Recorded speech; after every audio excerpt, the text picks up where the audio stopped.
और आप देख रहे हैं दिले जामिया यूट्यूब चैनल। बच्चों आने वाले बच्चों जो जामिया का एंट्रेंस क्लियर चाहते हैं, जामिया में एडमिशन लेना चाहते हैं, उनके लिए एक गाइडेंस प्रोवाइड कर रहा है। तो आज हमारे साथ अनुराग साहब हैं जो कि जामिया में बायोटेक की कर रहे हैं। और आइए इनके बारे में इनकी जर्नी के बारे में जानते हैं कि आप एक जामिया में अगर आपको बायोटेक में एडमिशन लेना है तो आप क्या क्या तैयारी कर सकते हैं, क्या क्या पढ़ सकते हैं। तो फर्स्ट ऑफ अनुराग साहब आप मुझे दीजिए अपना इंट्रोडक्शन। मेरा नाम अनुराग कुमार बौद्ध है और मैं जामिया से बीएससी बायोटेक्नोलॉजी कर रहा हूँ। अभी मेरा फाइनल ईयर चल रहा है। मेरी स्कूलिंग मेरे होम टाउन इटावा से हुई थी। जामिया के एंट्रेंस के लिए जब मैंने प्रिपेयर करना स्टार्ट किया था तो उस टाइम पे जामिया का अपना खुद का एंट्रेंस एग्ज़ाम हुआ करता था। बाद में जो 2022 में एडमिशन हुए हैं वो सारे सीवीटी के थ्रू हुए हैं। 2022 से पहले जितने भी एडमिशन्स थे वो सब जामिया के अपने एंट्रेंस से हुए हैं। उस टाइम पे मैं नीट का भी एग्ज़ाम दे रहा था, नीट की भी तैयारी कर रहा था। तो ऐसे में मुझे कोई ख़ास मुश्किल आई नहीं थी। जो मैं नीट के लिए बुक्स रेफ़र कर रहा था मैंने उन्हीं सारी किताबों से तैयारी की थी। बायोलॉजी के लिए एनसीईआरटी और फिज़िक्स केमिस्ट्री के लिए भी कुछ इधर उधर का मटेरियल था मेरे पास कोचिंग्स का। और अगर आप कोचिंग के मटेरियल को नहीं रेफ़र करना चाहते तो आप एनसीईआरटी ही पढ़ सकते हैं। बट अभी जो नया सिलेबस आया है सीयूईटी के थ्रू जो एडमिशन हो रहा है उस सिलेबस के अनुसार आपको फिजिक्स केमिस्ट्री पढ़नी भी नहीं है और बायो भी आपको स्पेसिफिकली सिर्फ 12th की ही पढ़नी है। तो इस बार जो पेपर होना है वो कोई बहुत ज़्यादा टफ पेपर नहीं होगा। आप 12th की जो बायो है एनसीईआरटी है उसको अच्छे से पढ़िए। साथ ही साथ एक ऑब्जेक्टिव बुक है जो एनसीईआरटी बेस्ड ही होती है, एमटीजी की NCERT at your finger tips. आप उस बुक को रेफ़र कर सकते हो, उसमें ऑब्जेक्टिव क्वेश्चंस मिल जाएंगे। तो बस थ्योरी पढ़िए, ऑब्जेक्टिव सॉल्व कीजिए, यही फंडा है। तो आपका इसमें जैसे कि और कोर्सेज में आता है कि आपको रीजनिंग आती है और जीके आता है, तो करंट अफेयर आता है, तो इसमें भी आते हैं ये चीज़ें। हाँ, सीयूईटी में जो पोर्शन 1 होता है, पेपर 1 होता है, उसके अंदर आपको ये सारी चीज़ें मिलेंगी। तो सिर्फ बेसिक सी चीज़ें होती हैं, करंट अफेयर्स वगैरह बहुत बेसिक होते हैं। और जहाँ तक मुझे याद है कि जामिया ने जो एडमिशन लिया था या बाकी यूनिवर्सिटीज़ का भी मैंने सुना था कि वो जो यूनिवर्सिटी एडमिशन ले रही हैं वो ज़्यादातर अपने जो डोमेन स्पेसिफिक सब्जेक्ट है उसके मार्क्स के बेसिस पे एडमिशन ले रही हैं। तो बेटर है कि आप जो आपका डोमेन स्पेसिफिक सब्जेक्ट है उस पे ज़्यादा फोकस करें। हाँ, थोड़ा बहुत आप इन चीज़ों को भी पढ़ सकते हैं, जैसे रीजनिंग है, और ये आपका इंग्लिश वगैरह है, कॉम्प्रीहेंशन है। मुझे फर्स्ट पेपर के बारे में ख़ास तौर से जानकारी नहीं है, आप उसके बारे में थोड़ा-सा रिसर्च कर लें क्योंकि मैं जब आया था तो जामिया में ऐसा कुछ नहीं था। उस टाइम पे हमारा फिज़िक्स, केमिस्ट्री, बायो ही आता था पेपर में। अभी जो नया सिलेबस आया उसमें मुझे डोमेन स्पेसिफिक का तो पता है कि जो बायोटेक में सिर्फ़ और सिर्फ 12th की एनसीईआरटी से ही पूछ रहे हैं, 12th की बायोलॉजी ही पूछ रहे हैं। बाकी पेपर 1 का मुझे ज़्यादा आइडिया नहीं है। तो जैसा कि ये होता है कि अब तो ये भी है कि आप एक फॉर्म डालिए सीईटी में डालिए, दूसरा फॉर्म आप जामिया में भी आपको डालना पड़ेगा, तो एक तरह से ये भी दिक्कत का सामना करना पड़ता है बच्चों को। हाँ, ये अपने आप में एक बड़ा मुद्दा है। पहले हम जिस यूनिवर्सिटी का फॉर्म भरते थे, हमें सिर्फ़ एक बार ही फ़ीस पेमेंट करनी पड़ती थी।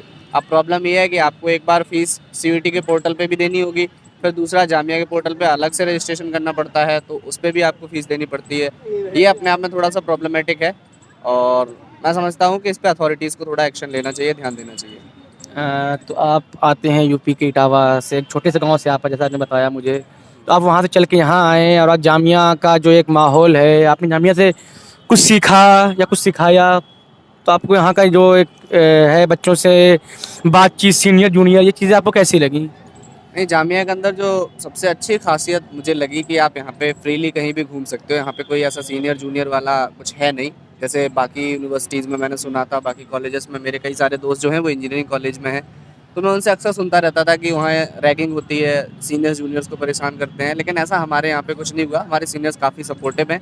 और रही बात कैंपस के एनवायरनमेंट की, तो मुझे लगता है कि आप जब तक चीज़ों को देखेंगे नहीं, जब तक आप उनको एक्सपीरियंस नहीं करेंगे, आप नहीं समझ पाएँगे। टीवी, मीडिया ये पर्टिकुलर एजेंडा लेके चलते हैं और वो पर्टिकुलर एजेंडा पर ही बात करते हैं।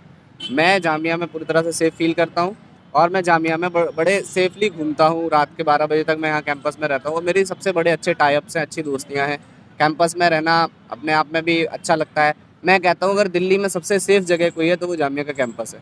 मतलब आप जो कि एक नॉन मुस्लिम बैकग्राउंड से आते हैं, तो क्या कभी आप जाके, जामिया एक माइनॉरिटी इंस्टीट्यूट है, तो कभी आपको कुछ ऐसा फील हुआ कि एक मुस्लिम इंस्टीट्यूट में आप पढ़ने की वजह से आपको कुछ दिक्कत का सामना करना पड़ा, कुछ कभी आपने ऐसा फील किया।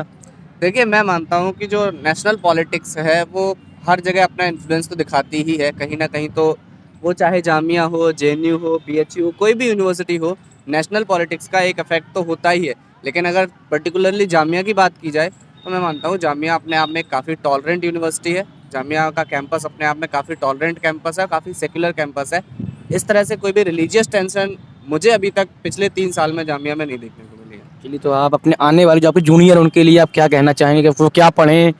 और आप को बता ही दिया जामिया कैंपस आपको एक अच्छा माहौल, आपको एक अच्छा वातावरण मुहैया कराता है, तो आने वाले अपने जूनियर्स के लिए आप क्या कह सकते हैं?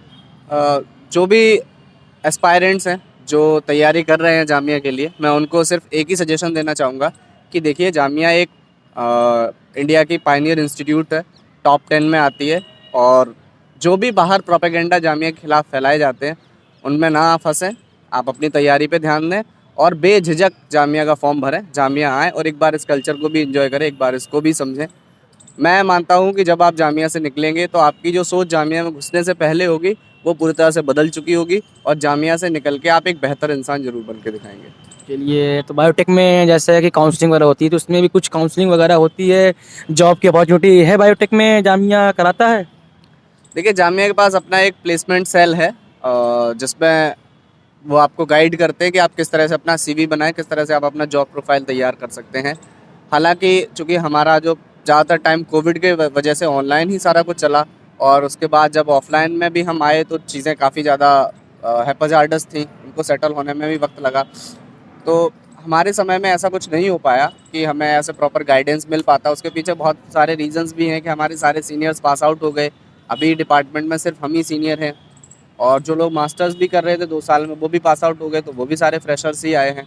तो ऐसे में हमें वो गाइडेंस नहीं मिल पाया, लेकिन जब तक आप आएंगे तो आपको वो सारी चीज़ें यहाँ पे अवेलेबल मिल जाएंगी। हाँ, जो आप अपना एक्सपीरियंस अपने सुनिए, आपको जो नहीं मिला है वो अपने जूनियर को आप दे सकते हैं। चलिए अनुराग साहब, बहुत बहुत शुक्रिया, आपने अपना कीमती निगाह हमें इंटरव्यू दिया।